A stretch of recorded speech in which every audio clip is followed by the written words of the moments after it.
In 1915, this silent movie called Seven Sisters was the first film ever played at Milwaukee's brand new Downer Theater. Back then, the theater had its own pipe organ, and according to several accounts, it had its own orchestra as well. For the next 180 years, the Downer was a gathering place for movie fans on Milwaukee's east side.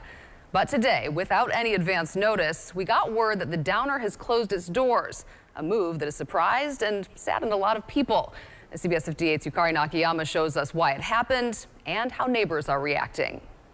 Landmark Downer Theater, one of the oldest theaters here in Milwaukee, permanently closed its doors on Tuesday night. A spokesperson from the theater told me it had to deal with the business flow of things.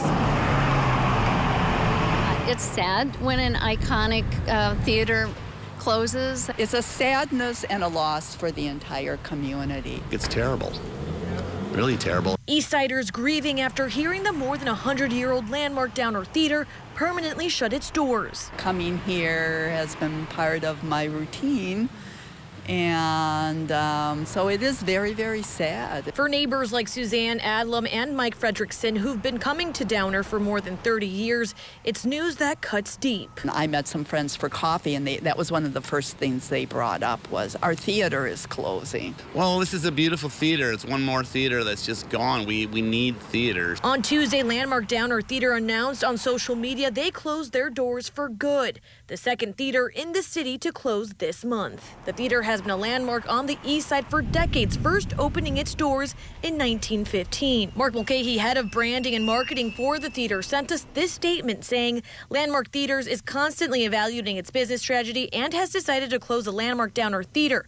We're proud to have served its community over its many years of operation. Mulcahy told me, like many businesses, they felt the brunt of the pandemic. With rent and the flow of customers, they decided to shut the theater down. I reached out to the Eastside Business Improvement District for comment on what's next for the historic landmark, but got no answer. Residents just hope its essence is kept in their community.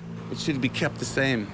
We should just keep this open. Somebody should move in there that can afford the rent and keep the theater going. The Eastside Business Improvement District say they have no plan set in stone for redevelopment for this location, but I did hear back from the nonprofit Milwaukee Film who say that they might have a role in the future of this theater.